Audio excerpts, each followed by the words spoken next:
Hello mga idol, please like, share and subscribe for more novel stories to uploads. Diyos ng Digmaan, JC Entertainment. Kabanata 1381. Tumanggaw si Helena bago niya sinulyapan ang mga Tudor at pinaalalahanan sila, sana mailihim ito ng lahat at huwag sabihin sa sino mang pumatay sa kanya, unawain mo. Bagamat naitakda na ang mga patakaran, mahihirapan pa rin tayo sa hinaharap kapag nalaman ng amo ng pamilya ng Hunts kung sino ang pumatay sa kanyang anak. Huwag kang mag-alala, tiyak na itatago namin ito, pangako ng bawat miyembro ng pamilyang Tudor na naroroon habang tinatapik ang kanilang dibdib sa kanilang panata. Napaisip si Helena at muling sumimangot ang mukha niya nang lumingon siya kay Jackie. Jackie, paano kung makabangga tayo sa First Young Master Hunt? Nagsalita siya. Walang saysay kung hindi natin siya makilala, hindi maiiwasan ang isang away kung makakabangga natin siya. Ang taong ito ay may mas malakas na kapangyarihan sa pakikipaglaban kumpara sa pangalawang Young Master. Sandaling natahimik si Jack bago siya time na sumagot, tingnan natin kung ano ang mangyayari noon. Kung wala tayong pagpipilian, makakaisip lang tayo ng paraan para patayin siya. Hindi natin siya papayagang patayin ang ating mga tao kahit anong gusto niya. Alam kong mayroon kang kahangahangang kapangyarihan sa pakikipaglaban, ngunit nag-aalala pa rin ako. Nag-aalala ako sa gulo na mararanasan natin kapag nakatakas siya. Bukod doon, kailangan din nating patayin ang tao mula sa pamilyang Hunt na nakatakas doon. Halatang balisa si Helena. Natatakot siya na malaman ng pamilya Hunt ang nangyari. Napabuntong hininga si Jack, medyo mababa ang loob. Ito ay para sa pinakamahusay na kung hindi natin sila makakabangga. Gayunpaman, gagawin ko ang aking makakaya kung sakaling makasagasa tayo sa kanila. Kailangang banggitin na ang parehong mga batang master ng pamilyang Hunt ay hindi kapani-pani walang talento. Ang pangalawang Young Master Hunt ay medyo mahusay na, at ang unang Young Master ay, sa katunayan, mas mahusay kaysa sa kanya. Dahil dito ay hindi sigurado si Jack dahil wala siyang ideya kung kaya niyang patayin siya. Huwag kang mag-alala, naniniwala ako kay Jack siguradong magagawa niya ito. Matapat na pinatunayan ni Daniela dahil sobrang tiwala niya kay Jack. Hindi nagtagal ay pinaghiwalay ng grupo ang kanilang mga trepeo. Oo nga, alam ni Helena at ng iba pa na marunong magtanim ng mga tabletas si Jack, kaya pinayagan nila siyang pumili ng mga sangkap na angkop para sa paglilinang ng mga tabletas sa mga tuntunin ng masiglang damo habang iniinom nila ang natira. Nang gabing iyon, wala silang mahanap na kuweba na sapat na malaki para mapagpahingahan nilang lahat. Bukod doon, si Helena, Venus, at ang iba pa ay may mataas na husay sa pakikipaglaban, kaya hindi na kailangan iyon. Nakakita sila ng isang bakanting kapirasong lupa at nagsimula ng apoy. Sila ay handa na magpalipis ng gabi sa paligid ng siga habang inaayos ang ilang mga tao na humalili sa pagbabantay. Nakalaya si Jack ngunit hindi niya hinayaang masayang ang oras. Inilabas niya ang furnace ng tableta at nagsimulang magtanim ng mga tabletas. Pagkatapos ng lahat, nangako siyang bibigyan si Helena ng isang first-grade premium na tableta, at ayaw magkautang si Jack sa kanya kahit ano. Nais niyang bigyan siya ng tableta sa lalong madaling panahon upang mawala ang pasanin sa kanyang isipan. Gayunpaman, nabigo ang unang batch ng mga sangkap sa pinakamahalagang bahagi sa pagkakataong ito. Sa pangalawang pagkakataon, kumuha si Jack ng isa pang batch ng mga sangkap at matagumpay na nilinang ang tableta. Ginawa ko. Tiningnan ni Jack ang tableta sa kanyang mga kamay at tumanggo bilang kasiyahan. Ang kulay ng tabletang ito ay napakaganda. Haha, para sa akin ito, tama. Napatingin si Helena sa tableta ng may pinanibik. Napalunok siya ng laway dahil sa mahinang aroma ng tableta. Siyempre, ito ang ipinangako ko sa iyo. Napangiti si Jack at hindi makapagsalita sa loob. Nakakuha ang tatlong dilag na ito ng tatlong tabletas mula sa kanya, at ang nakakagulat ay ang kanilang mga palusot ay nagparamdam sa kanya na kailangan niyang ibigay ito sa kanila. Matapos ibigay ang tableta kay Helena, nakahanap si Jack ng lugar bago niya sinimulang tingnan ang pangalawang grade elementary pill remedy na nakuha niya mula sa martial ring ng second Young Master Hunt, kung iisipin na hindi pa sumisikat ang araw at maaga pa.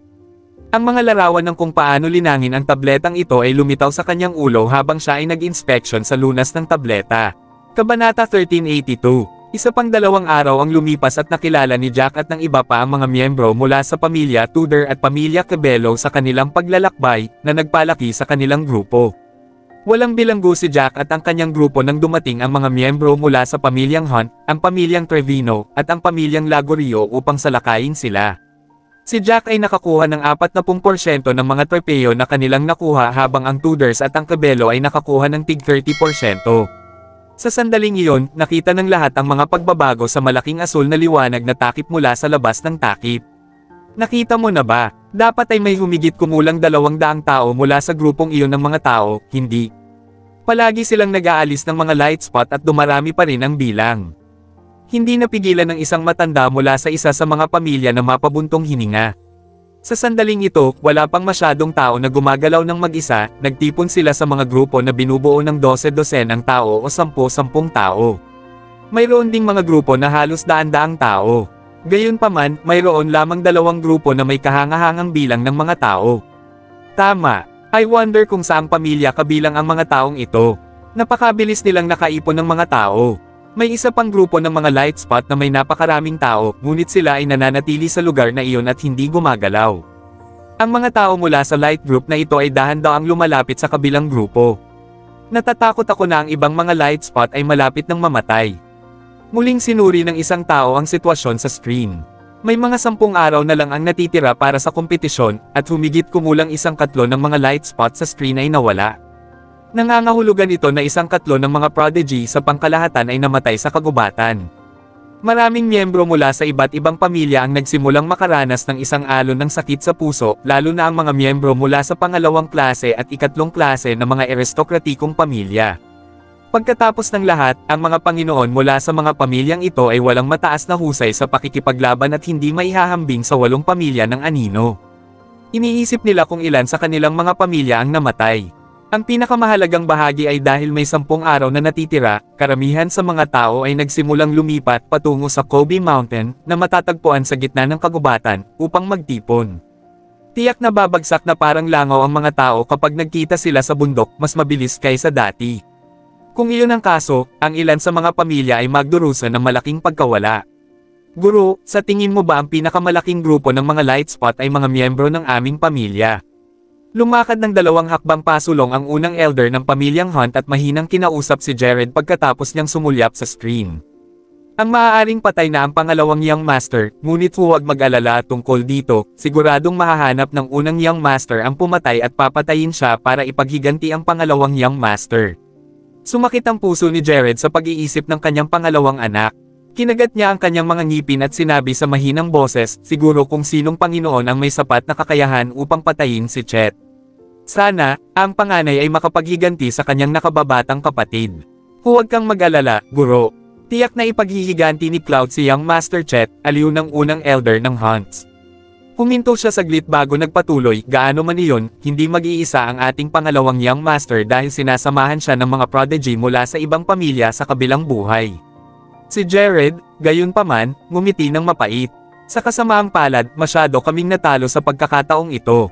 Hindi lang talentado si Chet, ngunit isa rin siyang alchemist.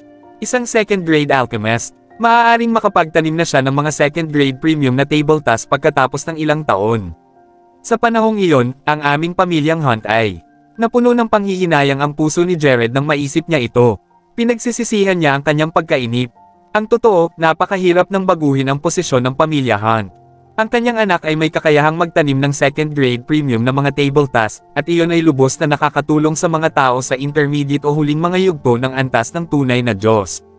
Ano ang dapat ikatakot ng kanilang pamilyang Hunt? Ang grupo na nagpakita bilang higit sa 200 light spot sa screen, at ang mga light spot sa ibaba ng Kobe Mountain, sa wakas ay nagtagpo sa isang grupo. Nagsimulang bigyang pansin ng lahat ang lugar na iyon dahil gusto nilang makita kung magkakaroon ng away. Kung tutuusin, bagamat hindi nila alam ang sitwasyon sa loob, natukoy nila ang sitwasyon sa loob sa pamamagitan ng pagmamasid sa aktibidad ng mga light spot at kung biglang mawawala ang mga light spot. Hindi nagtagal, napansin nila, gayunpaman, na wala sa mga light spot sa lugar na iyon ang nawala. Nangangahulugan ito na walang mga away na nangyari doon dahil ang mga taong iyon ay nagsama-sama. Ito ay mahusay. Tingnan mo, tama ang sinabi ko na hiniling tayo ng Young Master na maghintay dito. Kabanata 1383. Sa loob ng magaan na kalasag, higit sa 100 miyembro ng pamilyang puti ang labis na nasa sabik nang makita si Jack at ang iba pa.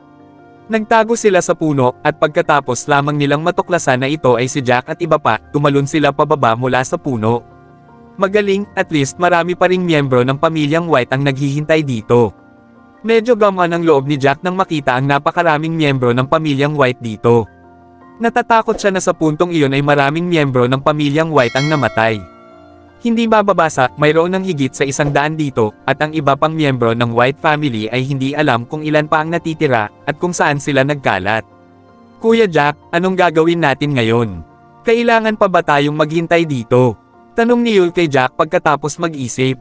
Bueno, maghihintay pa tayo ng 2 araw, tutal marami pa namang miyembro ng pamilyang puti ang dapat pumunta pa rito.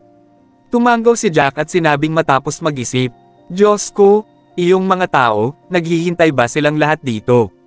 Napag-usapan na ito noon pa ba? Naiinggit talaga ako sa iyo, hindi alam ng ating mga kababayan kung ano ang nangyayari ngayon, hindi natin alam kung ilan sa ating pamilya Tudor ang nabubuhay pa. Isang master ng yumaong True God Realm mula sa Tudor family ang nakakita ng napakalaking grupo ng mga White family na naghihintay dito, at napuno ng inggit. Buti na lang at maaga rin kaming dumating. Hindi sila nadiskubre ng mas maraming tao. Kung hindi, nakakagulo kung makita sila ng ibang pamilya. Hindi mapigil ang mapangiti ni Jack. Pagkatapos ng lahat, natuklasan niya na karamihan sa mga White family masters na naghihintay dito ay nasa demigod stage, na may 1 o 2 lamang sa unang yugto ng True God Realm, at mayroong 7 o 8 sa iba pang 9th grade masters. Sa ganitong mga masters na natipon, kung talagang nakilala nila ang isang makapangyarihang pamilya na may kakaunting malalakas na tao, hindi ito magiging ganoon kadelikado. Okay lang ito dahil lahat sila ay pinagsama-sama kasama ang ilang malalakas na master. Kung walang malalakas, delikado na. Pagkatapos mag-isip ni Helena, seryoso siyang tumanggo. Sa mga sandaling ito, sa hindi kalayuan sa abot tanaw, may isang grupo ng mga tao ang tumatakas dito, sa likod nila, may isang grupo ng mga tao na humahabol sa kanila. Si Jack, na nakaupo sa kakahuyan, ay lumipad sa isang iglap, at pagkatapos ay tiningnan ito mula sa malayo. Hindi, may ilang tao mula sa pamilyang puti at pamilyang Tudor na hinahabol ng higit sa 2 dosenang tao mula sa pamilyang Trevino.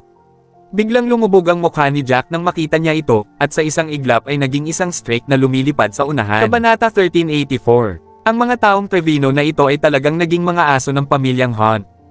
Lumipad din si Helena, ngunit hindi niya sinundan si Jack para lumipad dahil alam niyang dapat madali silang hawakan ni Jack ng mag-isa.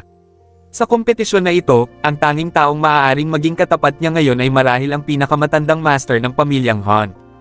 Lahat, bilasan mo. Bilasan mo. Bilasan mo? Medyo lumayo pa. Dapat may mga taga-White family natin, hiniling ni Master Jack na maghintay dito. Ituloy na natin ang paglipad, kung may mga taong White family natin in a while, maliligtas tayo. Ang batang babae na lumipad sa harap ay nasa huling yugto ng Demigod Realm. Ang nasabing cultivation base ay napakahusay na. Gayunpaman, ang kanyang mga braso ay nabahiran ng pula ng dugo, ang kanyang noo ay natatakpan ng pawis, at ang kanyang mukha ay bahagyang namutla. Halatang nasugatan siya ng malubha at pagod. Sa likod niya, may 7 o 8 tao, ang ilan sa kanila ay mula sa pamilyang Tudor, at ang iba ay mula sa pamilyang puti. Sa likod, mayroong higit sa 20 katao mula sa pamilya ni Hunt, at naglunsad sila ng galit na pagtugis sa kanila. Habulin mo sila, hindi natin sila hahayaang makatakas. May isang lalaki sa pamilyang Trevino na may masamang tingin sa kanyang mukha na pinangungunahan ang kanyang mga tauhan at inihahagis ang kanyang espada sa kanyang harapan. Isang espadang aura ang lumabas sa unahan. Damn it, nakita ng isang lalaki mula sa White family ang sword aura na dumiretso sa kanya, at malinaw na nasa loob siya ng attack range ng kalaban. Kinagat niya ang kanyang mga ngipin at diretsong huminto, mauna ka na, ititigil ko sila sandali. Kapag nakahanap ka ng tulong, kailangan mong ipaghiganti ako. Kuya Cedric, lumingon ang isang babae at namumula ang mga mata. Lumaki silang dalawa ni Cedric White. Parang magkapatid ang relasyon ng dalawa. Alam niyang kung mananatili si Cedric ay tiyak na mamamatay ito. Ngunit walang paraan, kung ang isang tao ay hindi maiiwan upang pigilan ang mga kaaway, posible na ang lahat ay mamatay dito. Mayroon ng ilang tao na nanatili sa likod upang bumili ng oras para sa lahat. Tingnan mo, may dumating na tumulong sa atin. Tuwang-tuwa ang isang miyembro ng pamilya Tudor nang makita niyang may lumilipad dito. Isa lang ang tao, anong silbi? Kung mababa ang cultivation base nila, death sentence pa rin. Mapait na ngumiti ang isa pang miyembro ng pamilya Tudor. Hindi, napakabilis niya. Ito, mukhang young master ng White family. Mabilis na nakita ng miyembro ng pamilyang Tudor si Jack at natuwa siya. Sa kanyang likuran ay halos hindi na ipagtanggol ni Cedric ang aura ng espada ng kalaban, ngunit pagod din siya sa mahabang panahon na lumaban at tumakas ng mahabang panahon. Walang gaanong aura ang natitira sa kanyang katawan. Pumunta ka sa impyerno. Ang isa pang miyembro ng pamilyang Trevino sa kabaligtaran ay direktang nagsagawa ng martial art na ikuyom ang kanyang kamao at nagpasabog ng suntok sa kanyang harapan. Biglang lumitaw ang isang kamao na nabuo ng aura at dumiretso sa unahan ni Cedric. Damn it, mamamatay na ba ako? Wala nang oras si Cedric na lumingon. Naniniwala siyang nagawa niyang tumulong at naantala sandali ang mga kalaban para kahit papaano ay makakalipad pa si Rain at ang iba pa. Sa kasong ito, magkakaroon sila ng mas malaking pagkakataon na mabuhay. Kung natuklasan sila ng mga tao ng pamilyang puti, dapat silang magkaroon ng pagkakataong maligtas. Gayunpaman, nang siya ay malapit ng magngangalit ang kanyang mga ngipin at muling aatake, isang figure ang kumislap at direktang lumitaw sa kanyang harapan. Sa isang nakakuyom na kamao, hindi niya ginamit ang aura at nagpasabog siya ng isang suntok.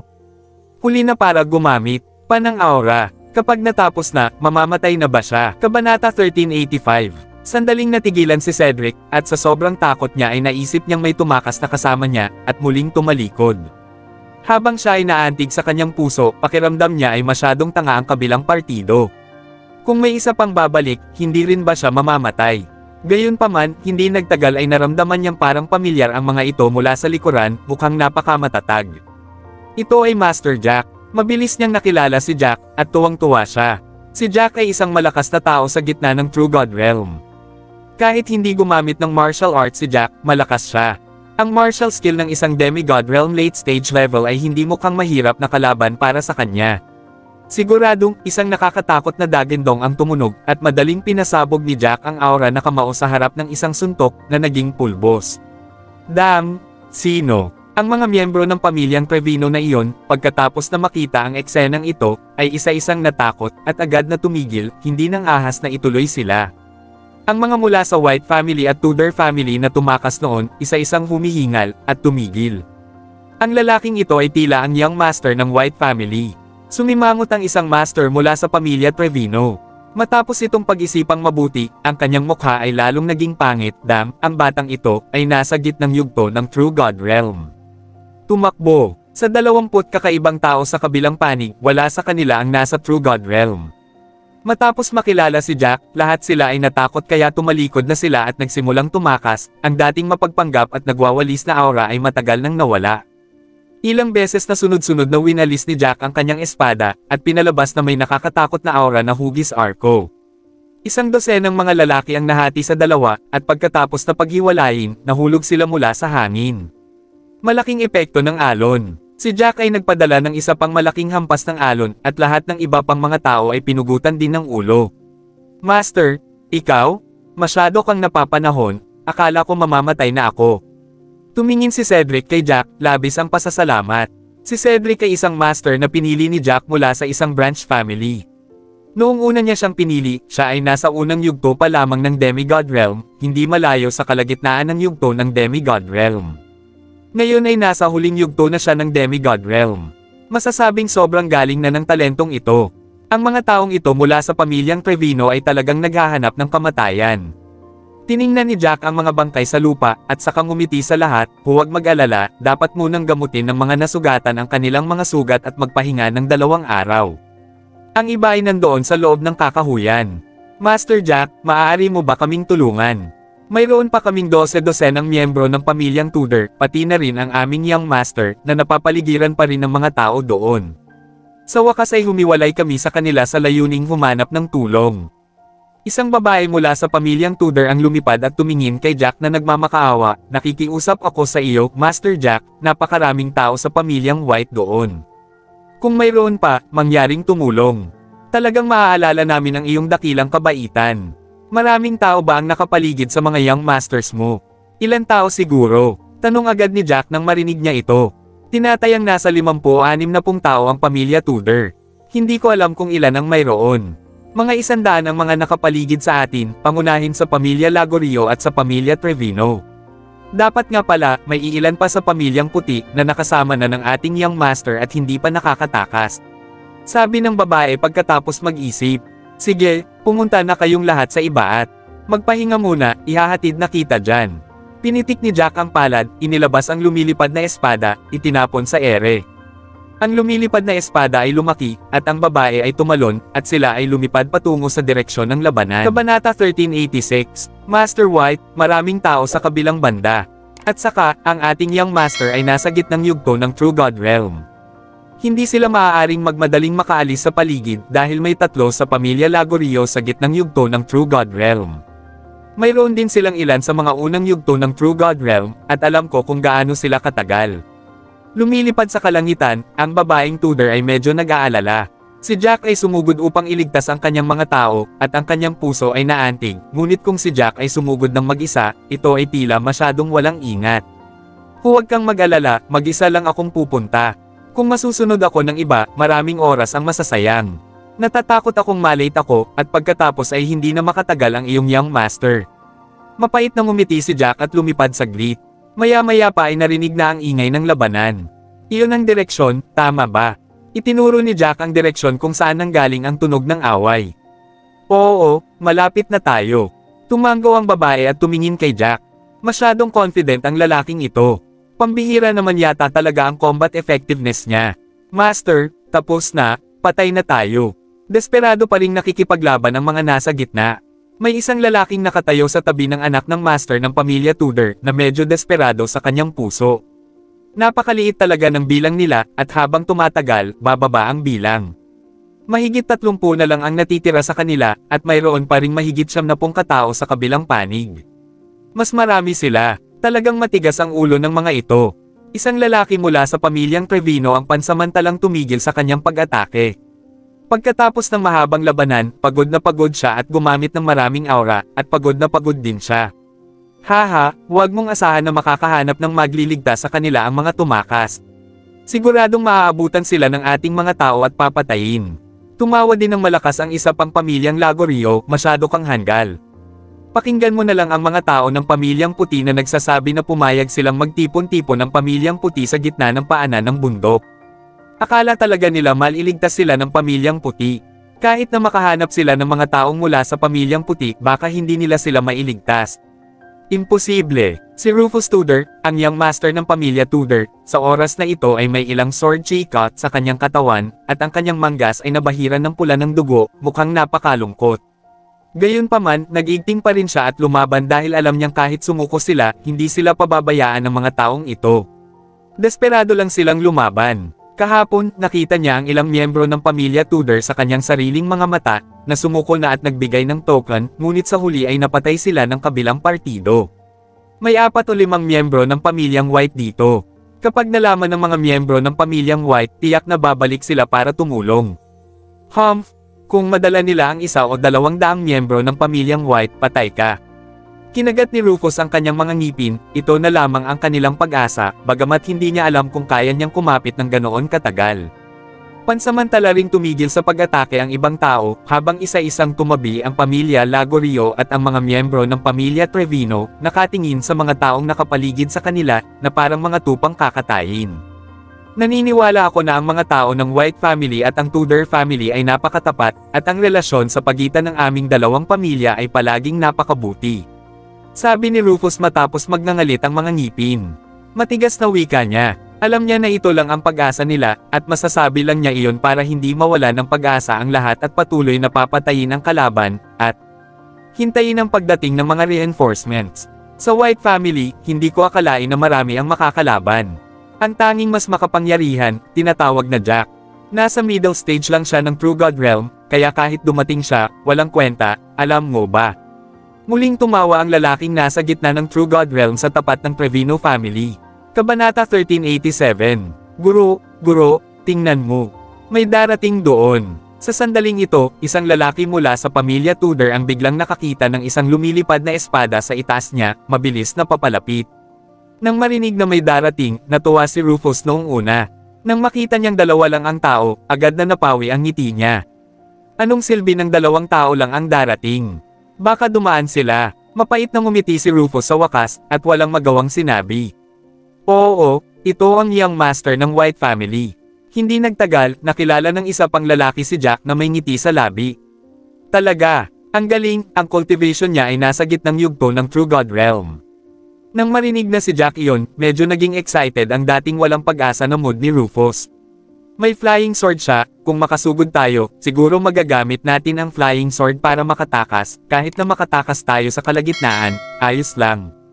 Ang isa pang babae, pagkatapos ng sandaling pag-isipan ito, ay nag-alab din sa kanyang puso na may kislap ng pag-asa. Ang lalaki mula sa pamilyang Trevino ay bahagyang kumaibot sa gilid ng kanyang bibig, talaga bang nang ahas ka bang sumama? Kinuyam niya ang kanyang kamao at direktang pinasabog ang kanyang kamao kay Jack, nag-iisa ka, sa tingin ko ay oras na para patayin ka. Ito ay magiging isang mahusay na tagumpay. Habang naglalabas siya ng suntok sa harap niya, may lumabas na aura fist, at dumiretso kay Jack. Huminto si Jack sa di kalayuan doon, at pagkatapos ng malamig na singhot, naikuyom din niya ang kanyang kamao at pinasabog ang kanyang kamao. Sa harap ni Jack, may napakalaking aura fist din, ngunit ang aura fist na ito ay halatang mas malaki kaysa sa aura fist ng kalaban, at tila mas solid ito. Isang napakalaking dagandong ang tumunog, at hindi nagtagal ay pumutok ang kamao ng kalaban, at patuloy na kumalat ang mga bitek. Sa wakas, sumabog ito ng malakas at naging alikabok. At ang kamao na pinasabog ni Jack, na may natitirang lakas, ay nagpatuloy sa pagsulong at lumapit sa harap ng lalaking Trevino. Nang makita ng lalaking Trevino ang sitwasyon, malungkot ang kanyang mukha. Wala na siyang oras na mag-ipon ng mas maraming aura, kaya't ang mga ngipin na lamang niya ay napapasabog gamit ang kanyang kamao. Naniniwala siya na kahit na hindi siya gumamit ng aura at walang oras na gumamit ng martial arts, siya ay isang powerhouse sa mid-true god realm. Nabawasan na ng 70% o 80% ang atake ng kalaban ngayon, kaya dapat madali niyang tanggapin ang pag-atake. Nagkaroon ng isa pang nakakatakot na dagandong. Sa sumunod na segundo, tinamaan siya ng pag-atake ni Jack. Nagulat ang lalaking Trevino sa malakas na puwersang ito. Matapos itapon pabalik ng ilang 10 metro, halos hindi niya nagawang patatagin ang kanyang sarili at mahuli ang kanyang paa. Ang lalaking Trevino ay tumalsik ng isang subo ng dugo, ang kanyang mukha ay nabigla, paano magiging napakalakas ng combat effect ng batang ito. Kabanata 1388, si Jack ay malinaw na nasa gitnang yugto ng True God Realm. Ngunit sa sandaling ito, naramdaman ng lalaking mula sa pamilyang Trevino na kaharap niya ang isang malakas na tao sa huling yugto ng True God Realm. Pambihira talaga ang ganyang pressure. Sa paghusga mula sa away ng dalawa ngayon, pareho silang nagkaroon ng isang napaka-ordinaryong pag-atake, ngunit siya ay ganap na dehado. Napakalakas ng taong ito. Mikikiisa ako sa iyo para patayin siya. Ang iba sa inyo ay papatayin ang pamilya Tudor at ang mga miyembro ng pamilyang White. Si Rufus at ang iba pa ay malubhang nasugatan. Hindi na sila makakatagal. Ang isa pang lalaki sa gitna ng True God Realm ng Trevino family ay naramdaman din ang kakilakilabot ni Jack at lumipad at tumayo kasama ang ibang lalaki. Napatingin si Jack sa babaeng Tudor family sa likod niya at sinabing, "Magpahinga ka na, okay." Bahagyang nagulat ang babae, ngunit totoo naman na malubha rin itong nasugatan. Bilang karagdagan, gumamit siya ng labis na aura. Pagkatapos mag-isip tungkol dito, lumipad siya sa gilid, tumayo roon, at kumuha ng isang maliit na espiritual na bato at nagsimulang sumipsip ng mga espiritong bato, na nagbabalak na ibalik ang ilang aura.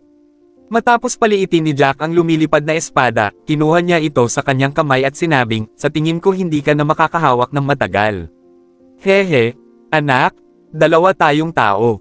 Hanggat tumagal tayo, papatayin nila ang natitira, at kapag napatay ang mga iyon, sabay tayong kukubkuban.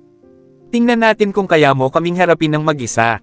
Humalaklak ang lalaki mula sa pamilya Trevino, pinitik din ang palad at inilabas ang kanyang espada. Malamig na ngumuso si Jack, tinatimad na makipag-usap sa kabilang partido, at direktang nag-inject ng aura sa espada na nasa kamay niya. Sa kanyang katawan, isang kakilakilabot na aura ang dahan-daang pinakawalan, at ang dalawang tao sa kabilang banda ay nakaramdam ng napakalakas na aura sa isang iglap. Ang batang ito ay malinaw na nasa gitnang yugto ng True God Realm. Masyadong malakas ang aura na ito. Hindi napigilan ng pamilyang Trevino na lumipad mula sa likuran ang kanyang laway. Inilabas niya ang kanyang espada at nag-injection.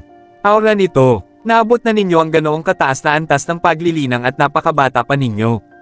Sa totoo lang, nakakalungkot na mamamatay kayo. Napabuntong hininga si Jack at naglaslas. Sa kanyang harapan, biglang nagkaroon ng nakakatakot na alon ng aura ng espada.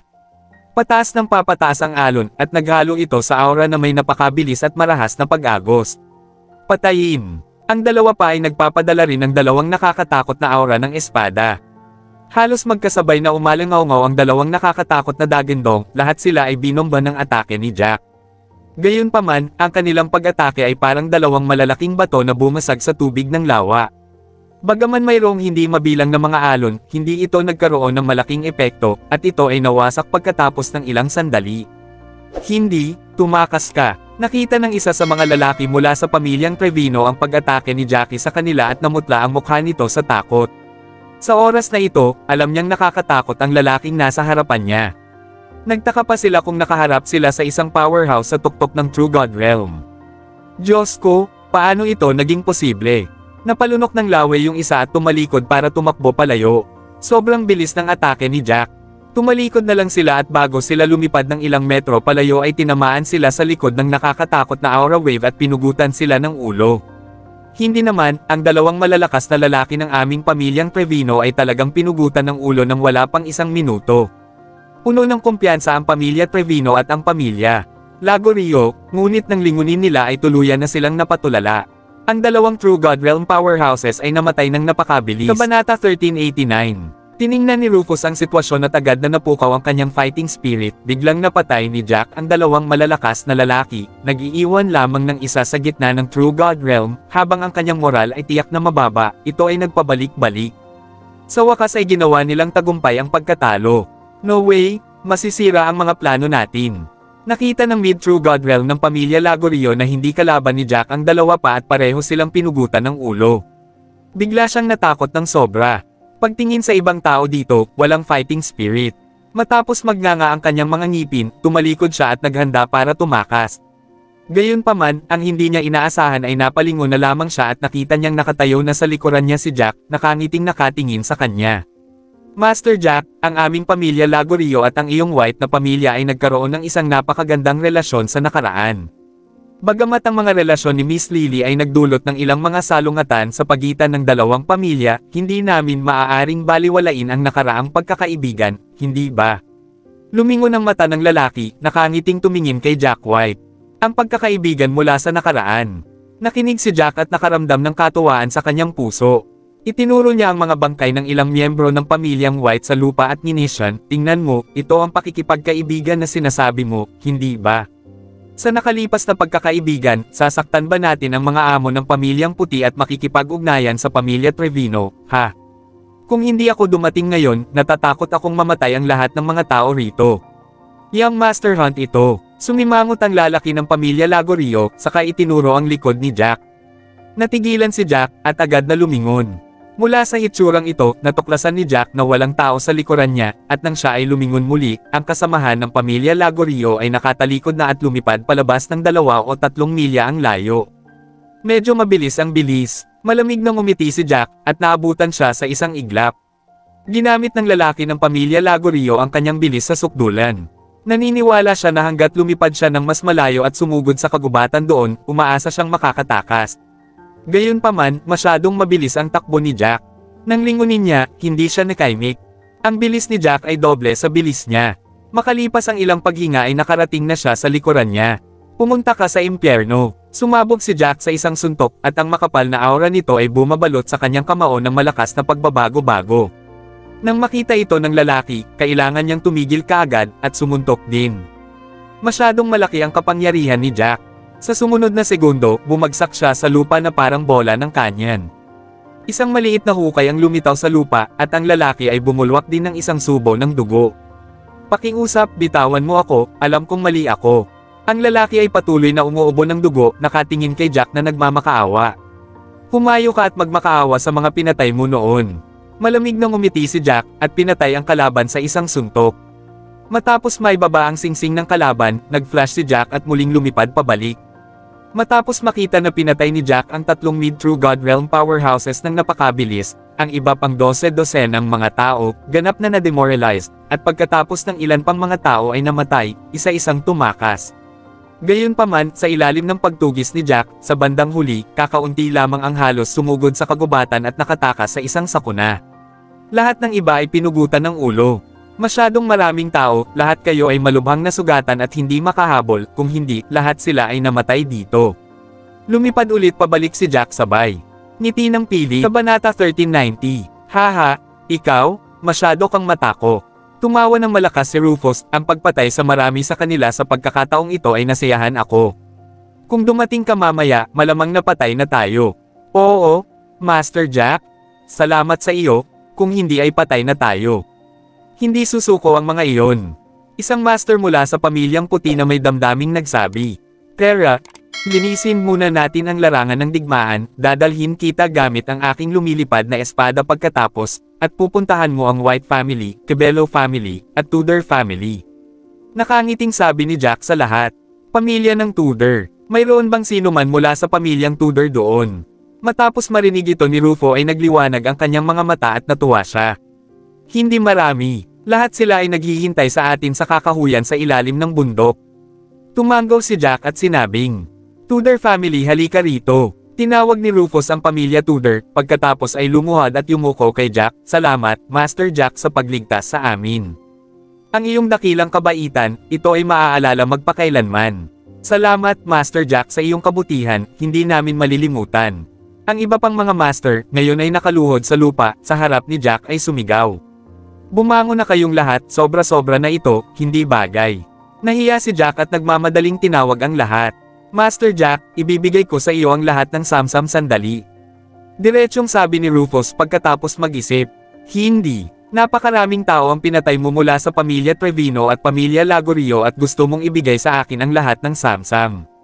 Pagkatapos makinig ni Jack, baka sa mukha niya ang pagkagulat, iniisip kung mali ba ang narinig niya. Oo, ibibigay ko sa iyo ang lahat. Kung hindi dahil sa iyo, natatakot ako na hindi ko makikita ang araw bukas sa Rufus. Dapat mong panatilihin ito, sabi ni Rufus habang ang isa naman ay pumunta para kunin ang mga nasamsam. Well, I'll hold it for now. Kapag aalis na tayo sa arena, tingnan natin kung ilang token ang meron. Tapos, ipamahagi natin ulit. Kung hindi, mauuna ako sa lahat. Natatakot ako na hindi maganda, di ba? Ngumiti si Jack, kumarap kay Rufus. Alam na alam ni Jack sa kanyang puso na siya ay magiging masaya kung ang espiritu ng damo ay ibibigay sa kanya, ngunit kung ang lahat ng mga token ay ibinigay sa kanya, sa oras na iyon, ang kanyang mga token lamang ay ilang beses kaysa sa iba pang mga token ng Panginoon ng pamilya. Ito ay masyadong mahirap ipaliwanag. Pagdating ng panahon, kahit walang ebidensya ang Hunt family, pagdududahan nila siya. Haha, okay? Anyway, kailangan mong kunin ang unang pwesto, hindi mahalaga kung mayroon tayong mga token o wala, sa pagkakataong ito, dapat mong makuha ang unang lugar. Huminto si Rufus, pagkatapos ay nagsabi, siya nga pala, Kuya Jack, napagdesisyonan ko na ikaw ang magiging panganay kong kapatid sa hinaharap. Talagang hinahangaan kita. Ang katotohanan na maaari kang bumalik mula sa karaniwang mundo at maglinang hanggang sa punto kung nasaan ka ngayon ay tiyak na hindi madali. Mula ngayon, ako ay magiging iyong nakababatang kapatid, at ikaw ay magiging aking kuya. Medyo kakaiba ang ekspresyon ni Jack, at napakumbaba siya, hindi maganda yan, pero anak ka ng Tudor family master, paano mo ako makikilala bilang panganay na kapatid? Hindi. Alam ko kung gaano karaming tao ang minamaliit sa akin dahil bumalik ako mula sa karaniwang mundo. Minamaliit nila ako bilang isang anak sa labas. Kung kinikilala mo ako bilang isang malaking kapatid, natatakot ako na matatawa ka. Pinagtawanan. Sinong nang ahas pagtawanan ako sa likod ko? Papatayin ko sila. Please subscribe and hit the notification bell for more novel stories. JC Entertainment.